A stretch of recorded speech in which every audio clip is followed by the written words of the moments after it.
Kameeta ajiran nama simbira jiruun baga guyyaa argattee jiraani. Balu tanaa garuu unkaan dassaalee balu. Baga gammaddee jedhaani. Warri gammaddan harka keessa walitti dhaatu Waaqayyoon galateeffannaa.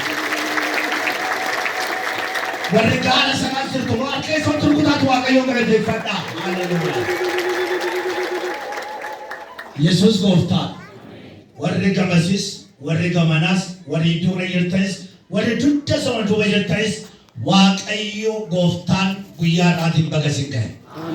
Galanni Waaqayyoof haa ta'u. Waaqayyo har'a hojii keenya hin hojjeta. Harka keessa mirgaa kaasaati Waaqayyo hojii koo hojjeta jedhaa. Waaqayyo naaf hojjetaa jedhame. Isiniif haa hojjetu. Isiniif haa hojjetu. Kan kee Waaqayyoof hin danda'amu. Mee iyyaa akkasirraa walumaan lallabna waan ta'eef kan koo Waaqayyoof hin danda'ama jedhaa. Maal jettan? Namni baay'ee waa'ee isaa dadhabeera. Waa'ee isaa baay'ee itti dhama'ee dadhabeera. Mana baay'ee irra deemees akka dubartii waggaa 12 dhiigni ishii dhangala'aa ture sanaa mana baay'ee namoonni deemne dhimma keenyaaf humna keenya ol kan ta'e namoota baay'ee tas keessaa Waaqayyo gooftaan har'a akkasii jira kan kee anaaf hin danda'amaa jira. Ameen jedhaagaa. Kan kee Waaqayyoof hin danda'ama. Sagalee Waaqayyoo iddoon har'aa ergaa sagalee Waaqayyo guyyaa har'aa nuuf kenname keessaa Isaayyaas boqonnaa 55 irrattan xiyyeeffadhaa. Sagalee Waaqayyoo akkas kan jedhu Oromeeffaan sirna dubbifame afaan Amaariffaatiin nan dubbisa. Isaayyaas macaafa Isaayyaas boqonnaa 55 lakkoofsaa 6 kaasee nan dubbisa. እግዚአብሔር በሚገኝበት ጊዜ ፈልጉት ቀርቦ ሳለም ጥሩ። ክፉ ሰው መንገዱን በደለኛውን ሐሳቡ ይተው፣ ወደ እግዚአብሔር ይመለስ እርሱም ይምረዋል፣ ይቅርታውም ብዙ ነው። ወደ አምላካችን ይመለስ። ሐሳቤ እንደ ሐሳባችሁ መንገዴ እንደ መንገዳችሁ አይደለምና ይላል እግዚአብሔር። ሰማይ ከምድር ከፍ እንደሚል እንዲሁም መንገዴ ከመንገዳችሁ ሐሳቤ ከሐሳባችሁ ከፍ ይላል። ዝናብ ለኮሰኩናል ዝናብና በረዶ ከሰማይ እንደሚወርድ ምድርም እንደሚያረካ ታበቅልም ታፈራም ዘንድ እንደሚያደርጋት ዘርን ለዘር እንጀራም ለመብል እንደሚሰጥ እንጂ ወደ ሰማይ እንዱ ማይመለስ ከአፌ የሚወጣው ቃል እንዱ ይሆናል። የሚሻውን ያደርጋል፣ የተላከውም ይፈጽም እንጂ ወደ እኔ በከንቱ አይመለስም ይላል። ገለነ Waaqayyo faatu lafa sagalee kana amma dubbisne Waaqayyo barbaada hin argattu kan jedhu irratti asuma ergaan Isaayyaas raajin Isaayyaas dabarsu wantoota guguddaa tokko of keessatti qabata. Maal jedha? Waaqayyoon yeroo argamuu danda'utti Waaqayyoon barbaada utuu inni dhiyoo jirus waammadhaa jedhetu dubbata. እግዚአብሔር ፈልጉት ታገኙማላችሁ። Waaqayyoon barbaada hin argattu kan jedhu irratti egaa Waaqayyoon eenyutu barbaadata? Akkamittis barbaadanna? Waaqayyo eenyuudha inni barbaadanu? እግዚአብሔር እሱ የምንፈልገው ማን ነው? Waaqayyo inni barbaadanu kun eenyuudha? Waaqayyo abbaa bantii waaqaaf lafa uume. Seeromamaa boqonnaa tokkorratti gaafa dhannee ilaallu Waaqayyo ardii kana guutummaa ishiin samii kana irratti wantoota mul'atan hundumaa kan uume isa barbaadannaa jechuudha. Isa uumaa kan ta'e wantoota uumaman hunda keessaa adda godhee kan uume. wantoota kan ta'a jedhee gaafa uumu nuyi garuu harka isaatiin bifa isaatiin akka nu uume hafuura jireenyaa isa nu keessa kaa'e har'allee ergaan of keessaa qaba isa barbaaddachuudha. waaqayyoon barbaaddachuudha. እግዚአብሔርን መፈለግ እግዚአብሔር ማን ነው? የምህረት አምላክ ነው። ዋቀ ጃለላ ዋቀን ይፈማ አንገፈ ነጋ ከንተ waaqayyoon isa barbaaddachuudha. yeroo argamutti barbaadadhaa jedha waamaa jedheetu dubbata. sababni isaa maaliif? waa'ee macaafa Isaayyaas gaafa dubbannu Isaayyaas duudhaa dhalate haati manaasaa kennaa raajummaa kan qabdu haati manaasaa kennaa raajummaa qabdu manuma keessaa jarreen raajummaanii dibamanii warra kaanii beekumti guddaa qabu. ijoollee dhiiraa lama qabu. egaa namni kun bara kee keessatti gara boqonnaa tokkootti dhaltanii gaafa laaltan eekkamsaan ka'e maqaan isaa eekkamsa of keessaa qaba. fayyina ergaa fayyinaa of keessaa qaba. darbees immoo kakuu moofaa fi kakuu haaraa wal qabsiiseetu dubbata. keessumaa ergaan isaa yookaan raajiin inni raaji fayyisaan akka dhalatu Yesuus Kiristoos akka dhalatu dursee nama dubbate. macaafni isaa kan barreeffame bara 700 kaasee amma 800tti akka barreeffame beektoonni macaafa qulqulluu ni dubbatu. egaa namni kun aarsaa guddaa kaffaleera. duuti isaa garuu baay'ee adda kan ta'e akkamitti beeku? Isaayyaas akkamitti beeku? akkamitti ajjeefame? dubbatanii Isaayyaas garuu addaan baqafkamee akka du'e seenaan dubbata. namni kun aarsaa guddaa kaffaleera. saba waaqayyoo karaa argisiisuudhaan deebi'a jechuudhaan sagalee kana ni dabarsa.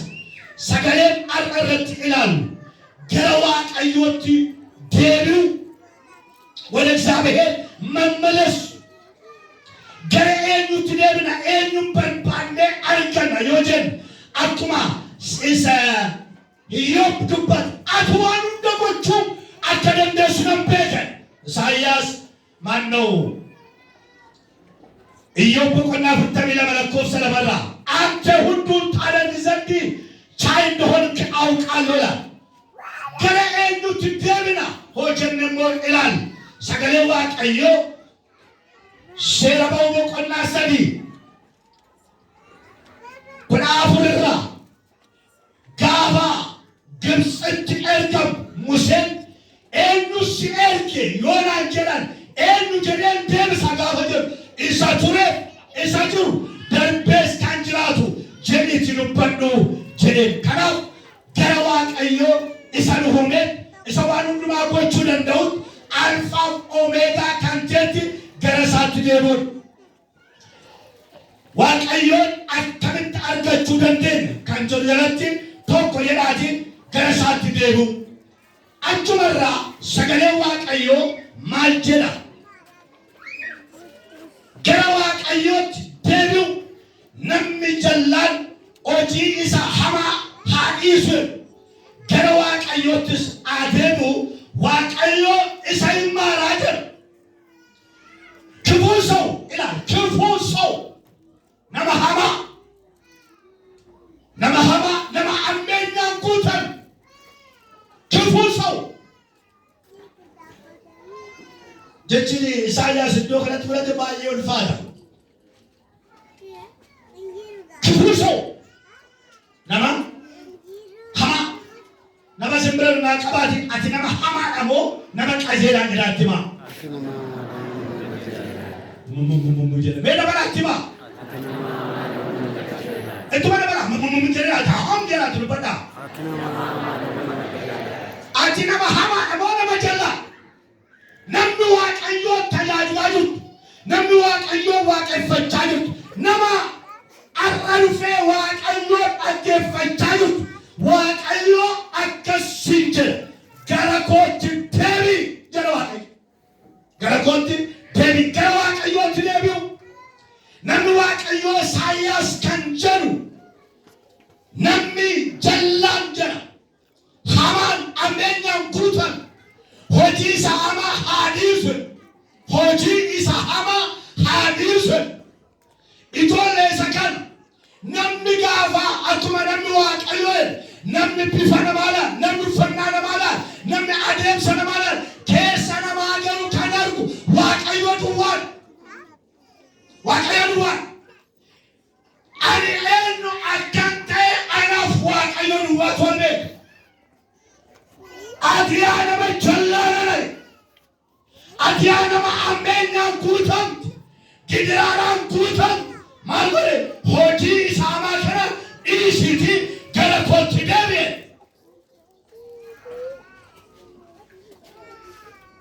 Gara kootti deebi'i. Namni waaqayyoon argatu eenyu? Gara waaqayyootti kan deebi'e duwwaa. ከእግዚአብሔር ጋር ከቅዱሱ ከእግዚአብሔር ጋር መገናኘት የሚችል waaqayyo qulqulluu kana faana wal arguu kan danda'u micciirummaa keessaa bahee, jal'ina keessaa bahee, qalbii jijjiirratee laphee cabaa kan qabu inni waaqayyo wal arga. Alamaleessaa akkuma namni waaqayyo dubbate hiyya duwwaa malee bu'aan qabu jechuudha. Akkas jedha sagalee waaqayyo Hosee boqonnaa 14 lakkoofsa 1 እስራኤል ሆይ በኃጢአት ምክንያት ስለወደቅህ ወደ እኔ ተመለስ። ያ እስራኤል ሰበብ ጩቡን ኩፍቴ ዋንጁቱ gara kootti deebi'e. Yaa isa kuftee jirtu sababa cubbuudhaan fuula waaqayyoo irraa kan fagaattee jirtu, lafti aarsaa kee kan qorre, tajaajila kee irraa kan fagaatte, kennaa qulqulluu irraa kan fagaatte, gara waaqayyootti deebi'i. Akkas jedha እስራኤል ሆይ በኃጢአት ምክንያት ስለወደቅህ ሰበበ ጩቡን ማልታደድ waan kufteef gara kootti deebi'i. Ergaan Isaayyaas gara waaqayyootti deebi'uun maaliif namni cubbuudhaan kufeef bara kana keessatti immoo hin hammaatu. Namni siyaasaan xaxameera, namni teekinooloojiidhaan xaxameera, namni namicha rakkisaan qabame xaxameera. Wanta xaxamee karaarra dhaabbate adeemsa lallabe waaqayyoon kan jedha jireenya kanaan gara kootti deebi'i. Gara kootti deebi'i. Raajii Ermiyaas boqonnaa 29 ትንቢተ ኤርምያስ ምዕራፍ 29 ቁጥር ከ13 እስከ 14 boqonnaa 29 13 kaasee 14 gaafalaltan yeroo isin garaa keessan guutuudhaan ana barbaaddattan ana hin argattu. Garaa keessan guutuudhaan gara kootti deebitanii gaafa na barbaaddattan na argattu jedhe. Ani immoo isin biratti nan argama, isinis akka na argattan nan godhe. Lakka cubbuun keenya waaqayyootti akka hin dhiyaanne godhe. Heebba qabamaa keessa, jireenya qabamaa keessa, tajaajila qabamaa keessa jiran. Kanaaf waaqayyo maal jedha? Garaa keessan guutuudhaan gara kootti deebi'aa jedhe. ሐሳቤ እንደ ሐሳባችሁ መንገዴ እንደ መንገዳችሁ አይደለም። ያን እኮ አከ ያለ ከሰሚት ከራንኮ አከ ከራ ከሰሚት ጀራ ደብተኒ ለኮስ ብለቱ ኮለቲ ራጄ ኤርምያስ ቦቆና ዲግደም ይሰጋል ለኮስ ብለቱ ኮለቲ ደብተኒ ጋፈላንተ ያደን አንስሪፍ ቀቡ አናቱ ቤት ህንስ እስገፉ ለዷት ከደገተን ከስሪፍ ራወት ማለት ከስምበለሱ ምትየ Kanaafi namni yaada garaasaa jijjiirrate gara waaqayyooti gara yaada waaqayyooti yoo deeme jijjiirama guddaa argatu. Namni yaada qalbii isaa jijjiirratu yaada isaa isa waadaa gala isaaniitti waaqayyo garuu hin jijjiiramu. Waaqayyo hin jijjiiramu. Isa waadaa si gala sana daganne waaqayyo hin irraanfanne waaqayyo. Kanaaf maal jedhe isin gara kootti deebitanii yoo ana kadhattane ani waaqarraa sinnan dhagaa. Mee nama simbirannaa qabaate waaqa si dhaga'u qabda jedhaani. ድገሙና የሚሰማ አምላክ አለ በሉት። የሚሰማ አምላክ አለ። አከዘራ አሞስ ቦቆና ሸል ለኮሰድራ እግዚአብሔር ለእስራኤል ቤት እንዲህ ይላል ዋቀዮ ሰበ እስራኤል መለ እስራኤልን አከዘራ እኔ ፈልጉ አነ በርባዳ በሕይወት ትኖራላችሁ ገረሶት ነቢያ አነ በርባዳ jireenya hin jiraatu. Namni jireenya jiraachuu maaliif dadhabe? Sawu maanoo lamin haqaatu.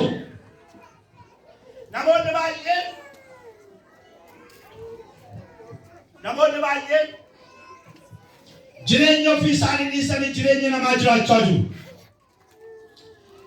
Hawwiidhaan Israa'el akka dadhabde argeetu Waaqayyo cubbuu keessatti akka kufte argeetu Waaqayyo karaa raajootaa dubbata. Maal jedhaan gara kootti deebii ana barbaade jireenya jiraatte በሕይወት ትኖራላችሁ ወደ እኔ ተመለሱ gara kootti deebi'a qalbii jijjiirranne gara Waaqayyootti deebi'uu akka dandeenyu Waaqayyo nu gargaara. ኢሳይያስ 55 አከዘ ጆሮአችሁን አዘንብሉ ጉራ keessan gara kootti deebisa ወደ እኔ ቅረቡ gara kootti dhiyaadha ስሙት ነጋ ሰውነታችሁ በሕይወት ይኖራል jireenyi keessan nagaatti jira fayyaa godhatu fayyaatti jira yeroo tokko yaada waaqayyoo keessaa kan nama baasu baay'eetu jira. Gara waaqayyoo maal jedha? Gara koo gurra keessan gara kootti deebisaa. Gara kootti dhiyaadhaa. Jireenya jiraattu. Eenyu dhiyaata laata? Eenyu barbaada laata? Eenyu barbaadaa jira? Eenyu gara waaqayyootti dhiyaachaa jira? Eenyutu fuula waaqayyootti dhiyaatee? Rakkina dhaloota dukkana keessa jiru argalaata. Eenyutu argaa jira laata? Halkanneen gaddaa gaafa kamisaa galgala obboleettiin tokko biyya Arabaatii tajaajila ijoollee waldaa keenya tajaajila damba'iin boodatti karaa immoo balbalattoon cufaniin banaanuma seentee obboleettiin tokko musliima akkasitti nama waaqayyoo jette. Wangeelaawi dubartii kana haasofsiisaa jette Asteeraati mana mootummaa.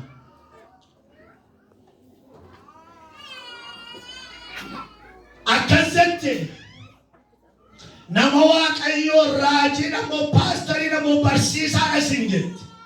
Afaan Amaariffaatiin anciiseera dadhabbii keessan jira.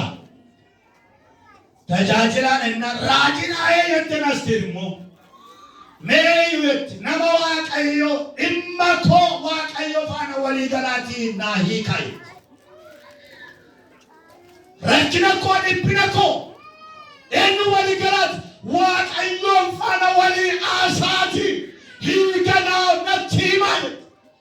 Akkaan jedhe niichi namoota baay'ee lakkaa namoonni dhabdu kana keessa jiru jala keenyaadhaan jedhe. Dhaloonni akkatti nu eegaa jira. Rakkina keessaa eenyuun na baasa. Dhiphina keessaa eenyuun na baasa. Kan jedhu anaaf sirraa waan dhaga'u barbaada. Dhaloota si eegaa jedhaan nama simbira jiru. Dhaloota si eegaa. Dabalaatti naa himaa. Dhaloota si eegaa. Tuma dabalaa jedhaa. Dhaloota si eegaa.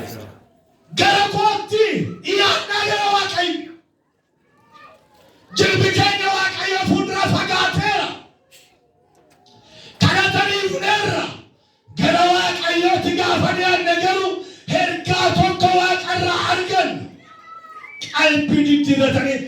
waaqayyotti warri deebi'an waan tokko waaqarraa dhaga'u dhalootaaf furmaata kan ta'u. Inni kan biroo raajiin kun kan dubbatu akkas jedha. Sagaleen iddoon ammaa dubbifne akkas jedha. ዝናብና በረዶ ከሰማይ እንደሚወርድ ሮሚ ፊት ጨቢን አኩማ ኤሳቡ ዋቀራ ገሮቢ ገሮቤ ማልታ ሂንቁሳየን ሂንቁምሳ ዋቢቅልታ ህን ቢቅልሱን ሞ ቢቅልሱን ኛታፍታየ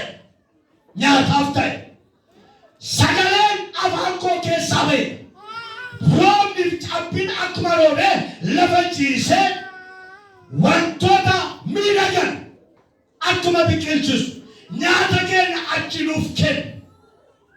Laala roobni amma roobaa jiru baay'ee ulfaataadha. Taayetan sagalee kana keessatti of ilaalaa ture. Taayetan ilaaluu jalqabe gaafa roobni roobu laala. Coomni coomu akaana cabsa. ዝናብ ውሃ አለትን ይሰብራል። አካከለ ጨብስ ገለለላ ቢሻን አካለ ጨብስ ጾምኒ ቢሻኒ አካለ ጨብስ አለትን ይሰብራል። ለማጎጎጌ ነሚ ቆቱን ደንደን ገልሙሴ ማልደን ሂንጂ ሳይ ሂንቁምሴ ያረካታላ ዋን ቢቅልቹ ቀቡ ቢቅልቸ ዋቀዮን አቀምቹ ወለርኪና ዋቀዮን በርባደና ሂነርገቱ ከንጀ ቶኩ ቀልቢ ወጅጅበቴ ለማ ሰገሌ ሳዮን አጌሴ ነም ሰገሌ ዋቀዮ ነገውን በርባዱ በረከና ዋባዬ ዋኑ በለሰ ጅራ fuula waaqayyoorraa dur abbootiin keenya wangeela baatanii adeemuun wantoota guddaa qabsu. Amma dubbatu fakkaata hin dubbata. Ilaa namichi kun nama waaqayyooti jedhamta atumtu atuma jeergamoota boqonnaa kudha jaha irratti afur xombolee sana keessa ila isaan kun garboota waaqayyooti. Irraa mul'ata nama waaqayyoo ta'uu nama hafuuraa ta'uu ergamaa ta'uu hojjetaa wangeelaa ta'uu hojjettoota mootummaa waaqayyoo ta'uu keenya yoo sagalee waaqayyoo dhageenye hojiirra hojjineera. በስራ ላይ ስናው ያዕቆብ tokko kudha sagalirraa namni hunduu yaa obboloota koo dhaga'uudhaaf haa ariifatu. ለማስማት የፈጠነ ይሁን ለማናገርና ለቁጣ ለማናገር የዘገየ ይሁን ነሙቱ ማለተው dhaga'uudhaaf haa ariifatu.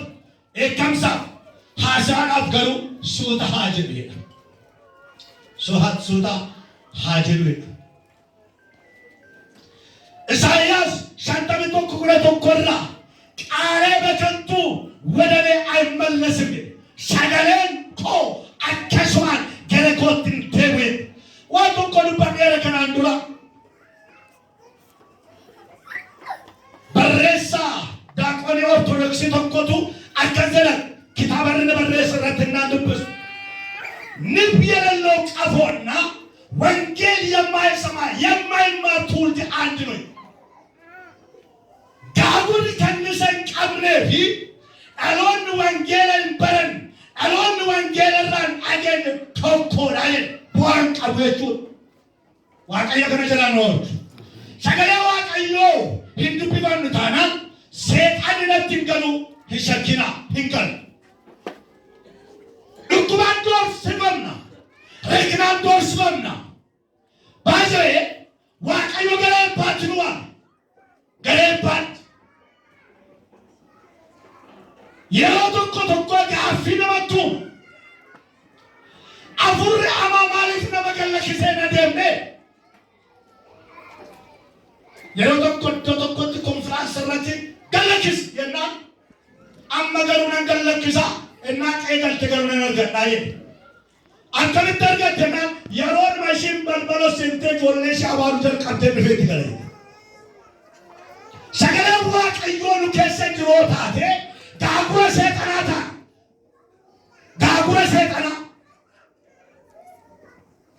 Shaayiin ho'aa fi shaayiin qorraa tokko miti.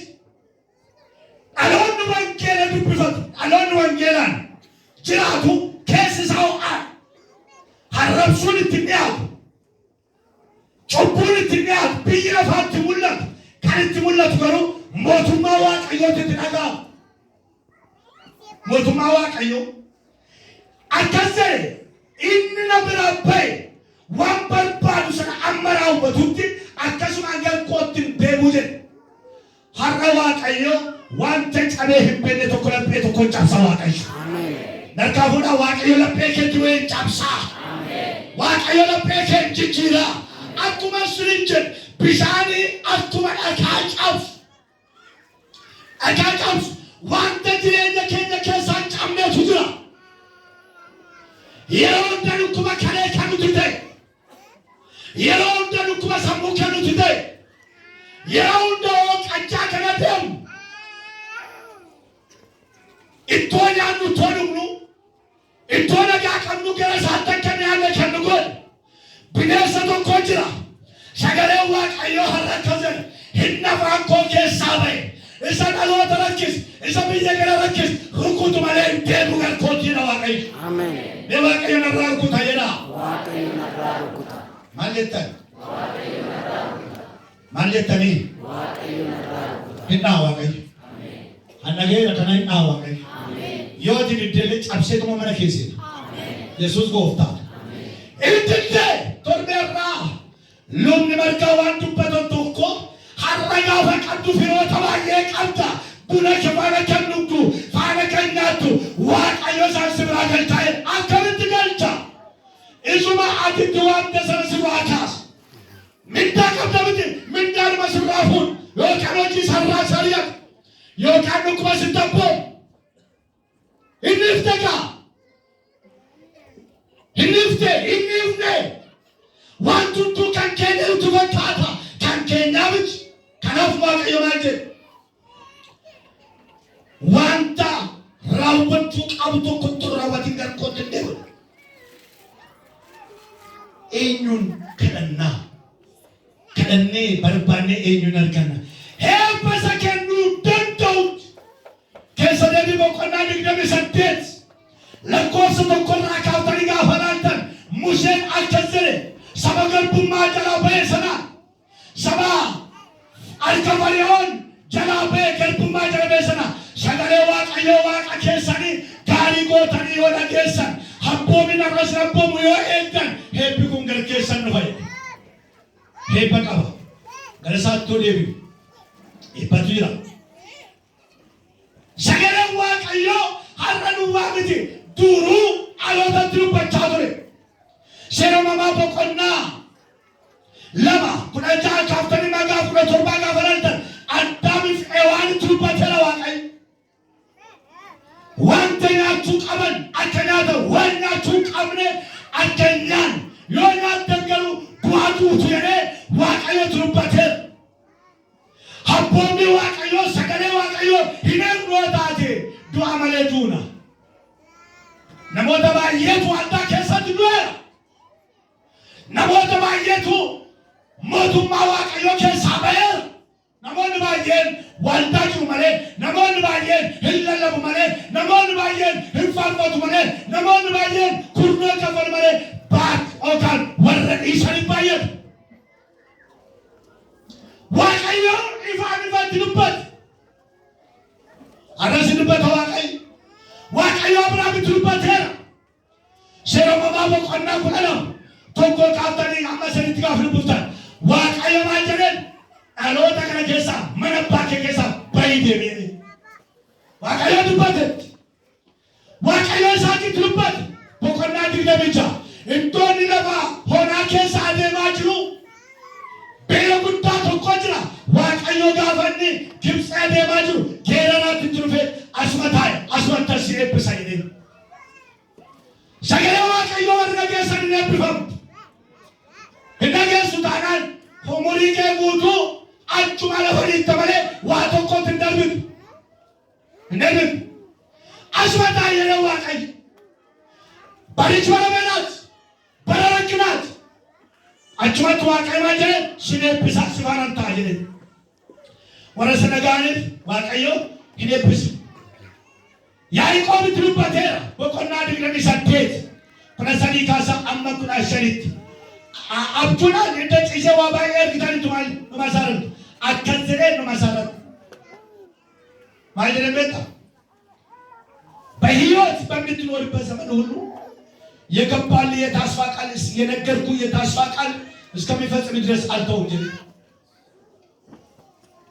ኢሳን ስትሩበደሰ ሰዋዳ ገለሰ አመስ ይፍራወሉት ሲንቅዘ ናሞድ ባየን ከሮስ እቶዋቶ ቆረበረጋይ ዶሰነቶን ከይነፍ ሙሰት ሉበተ ሴራ በውበቆና ሰዲ አፍሪካ ተኒጋ በላልተ አብንተ ከሰር ትሩበት ዋቀዮንም ደብረ ባክራ ሲትሩበት አለላሎት ማጣበትን በትገሳ ሲትሩበት አገኝ ዋቀዮ አብንተ ከሰር ትሙላት ሂዱበት ዋቀይ አረስ ራጆንስ ሰገሌ ከናፍ እንቶ ጉዳ ቀቡት ዋቀዮ ሰገሌ ዋቀዮ አካስተራ ጀረትባል አካሰሲ ጀራንጀን አከበረከና በረከና አከረሲ ጀራን ኦፍራዱ በቻጅራ የቻሉ ዋቀዮ አካስተረ ዋቀዮ አካስልንጀ አካዘረ ልበተ ኤርገማንስ አካስም ጀሬት ኩበተ ዋቀዮ አራሞ ከራ እልመሳክራ ክርስቶስ ኢየሱስን አልወተትሩባት ከናፍ ሰገሌ ዋቀዮ ሁምነጀባ ኦፍ ኬሳ ቀባ ሁምነጀባ ኦፍ ኬሳ ቀባ የእግዚአብሔር ቃል ኃይል አለው ጉልበት አለው ሰገሌው ታች ኬስ ዋቀዮን አከምት ወለርከና የወርከና ማለርከን በርባኔ ከራኔ ወንጌል ማቴዎስ ቦቆና ቶር በቶር በራ በርባዳ ጀ በርባዳ ፈልጉት በርባዳ ወር በርባዳ ነርከቱ የ ይፍረቱ የ ወርሩቁታ ጀራበና ማጀር ዮከረተታት ጀራበና ወንተ በርባዱ ሰነ ሂናርገር ሂንከረቱ ታና ወንዳርተ ደሙ ከቡ አንቀው ምንም አታገኙ ናሞድ ባየ ምንዳጋሪ ዋቀኑ ወጣቴ ለተነጅ ጋበረከነ ዱዋ ዋቀዮ ከረን ጋበበለም ለዱዋ ማሎ ዋቀዮን ገሩሰገለ ዋቀዮ ዱርሲ ከረኑ የ ዱርሲ ከረነ ዱርሲኔ ከረቹ ኢቶኑ ኮብሳት እንደው ዱርሲኔ ከረቹ ነም ዋቀዮ ከረቹ ረመና ያላት ካቹ በርባድ ኢሰብለት ዋቀዮ ለተዋል እግዚአብሔር ቃል ኃይላችን ነው ሁምነከኛ ሰይጣን ትሉን ኤፌሶን በቆናጃ ፕራቶር ኤፌሶን በቆና አፉ ዲነከኛ ትሞርምን አመንቲ ገነት ይጀባል ሰገሌ ዋቀዮ ልብን ተጃጀከኘቱ ሁምነቀባ ሰበብ ንሳ ነም ብደንዱ ዋያሊ እንጅራቱ ሰገሌ አፋን ዋቀዮ ኬሳ በመለይት ኤጎፍታን ኢየሱስ ማቴዎስ ቦቆና አፍራ ሰው ከእግዚአብሔር አፍ በሚወጣው ቃል እንጂ በእንጀራ ብቻ አይኖርም ይላል። ከሰደቢ ቦቆና ሰደት ለኮሰ ሰዲራስ ጀጁ መከራ ዱበት እንለመፋ እንሰደፋ ዋቀዮ ለተምት ወለርክ ኮኮ ቀልቢ ተደራጀራ ለበሰገሌ ዋቀዮ ነገውና ሰደፋ ዋቀዮን ከረቹ እግዚአብሔር ፊት መጸል በጣም እየሮጥኩ ነው ባየነር ይፈቻል በጸሎት ማለት ምን ማለት ከእግዚአብሔር ጋር የምንገናኝበት መሳሪያችን ነው ዋቀዮን ከወልድም ዋቀዮ ወለድም ከላው ዋቀዮት ወለድም ከረት አላው ከረዳይ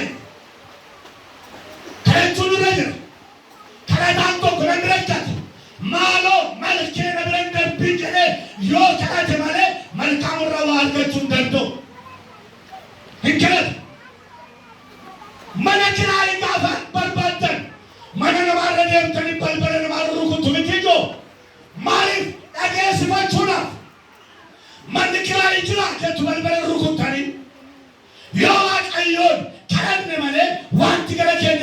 hin jiru.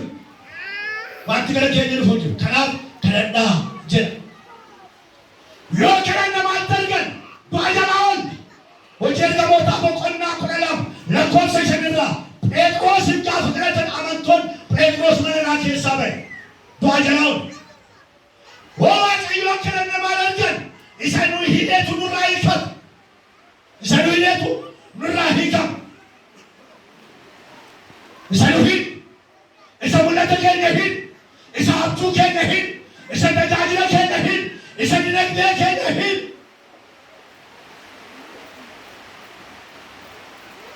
Macaafa raajii Ermiyaas boqonnaa 33 lakkoofsa 3 irraa kadhadhu jedhe. Hidhi amaaniif isa baay'ee si ture. ጩህ ብለው ወደ እኔ ጩህ፣ እኔም እሰማሃለሁ። አባ ከዚህ ቀም አባ ነከረም ነትሉበት ነፋና አሴ ሲበንደ ብሳ ረክነከተን ፍርማተ ሲፍኬና ዋንተ ስለክሰ ከራሲ ቀብሲሳ እሰጀዱ ዋቀዮ ህምኒ ከረን ጋፈ ዋቀዮ ከረን ዋቀዮዳን መለርጊና waaqayyo kadhachuu du'a jalaa hool nyaatamu bineensaadha. Daani'el boqonnaa 6 Daani'el dursee labsiin ba'eera. Namni waaqa isaatiif sagadu waaqa isaa kadhatu yoo argamu bool'aleen qabeeleetti darbama kan jedhu labsiin ba'eera. Daani'el garuu balbala isaa banatee guyyaatti si'a 3 kadhata waaqayyo. Nyaatamu jalaa oolla labsiin ba'eera. Labsiin maal jedhu bool'aleen caatti darba. Bool'aleen caatti darba. Namni irraan kanan boolla rakkinaatti isa eeggata. Boolla namisaatti isa eeggata. Boolla dhukkubaatti isa eeggata. Adamoo kee baay'ee. Keenyammoo baay'ata. Hin baay'ata kee. Nama sabbeeru naa qabaati kan keetiin hin baay'atan jabeessi kadhadhu jedhaani. Ittiin dhalijo baratti raftuu miti jedhaani. Baratti ciifnu miti jedhaani. Jabaadhu si jedha waaqayyo jedhaani. Daani'el cimsee waan kadhateef fuudhanii bool'aleen qabeeleetti darban. Gaafa darban waaqayyo dursee ergamaa ergeera afaan leencaa cufee. Daani'elif leenci bool'uma tokko keessa bulan. Bool'uma tokko keessa bulan. Nagaan mampu. Daani'el boqonnaa 3 gaafa laayitanis Misaaq Abdunaagoofaa gubachuu jala oolan. Namoonni sun namoota kadhataa. Waaqayyoon kadhannoo taanee waaqayyoodhaan wal arginu. Hindi dhumaa akka jira Maatewos boqonnaa 21 lakkoofsa 22 lamarraa አምላካችሁን በጸሎት የምትለምኑትን ሁሉ ትቀበላላችሁ አላቸው። ወንተ አመንቲናን ከረተን ሁሉም አዩ ሂነርገቱ ሳንጀኔ ሊደን አመንቲናን ወንተ ከረተን ሁሉም ሂነርገቱ hindi kan biro waaqayyoon maaliin waladina akkamitti waladuu dandeenya? Tokkummaa qulqullootaa yeroo barbaadu. Hojii ergamootaa boqonnaa 42 boqonnaa 2 lakkoofsa 42 irraa kaaftanii gaafa dubbistan tokkummaa amantootaa jedha iddoo sana dubbisaa.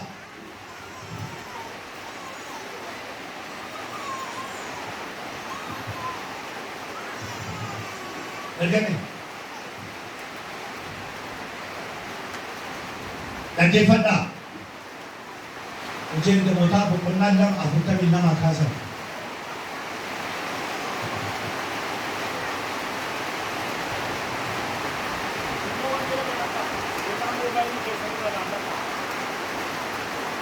Amantoonnis barsiisaan ergamootaatti tokkummaa isaanii cimsachuutti biddeena cabsachuutti kadhata godhachuuttis qabamanii jiraatan. Dinqiinii fi milikinni baay'een harka ergamootatti hin godhamu. Namoonni hundinuus Waaqayyoon sodaatu turan. Biddeena cabsachuudhaan sagalee Waaqayyoo barachuudhaan fuula Waaqayyootti kadhachuudhaan tokkummaa isaanii hin eeguu ture jedha. Tokkummaan keenya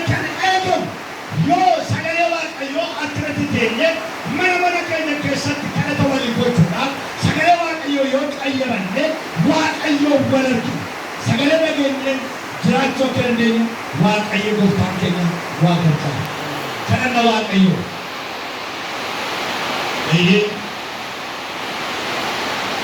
Waa'ee roobaan barsiiseera. Isaan qulqulleessuudhaaf isa. Waaqayyoon kadhadha. Fuula Waaqayyoon kadhadha. Si barbaadaa jira jedhan Waaqayyoodha. Yeroo bilis sadiyaa kadhadha fuula Waaqayyo. Si wal argaan jira. Asi baana jira. Akka sagalee keetti deddeebi'aa jira. Sagalee kee yeroo yeroodhaan barbaadaa jira. Maal jetta waa'ee koo? Jira Waaqayyoon kadhadha. Waaqayyo maal jechaa jira?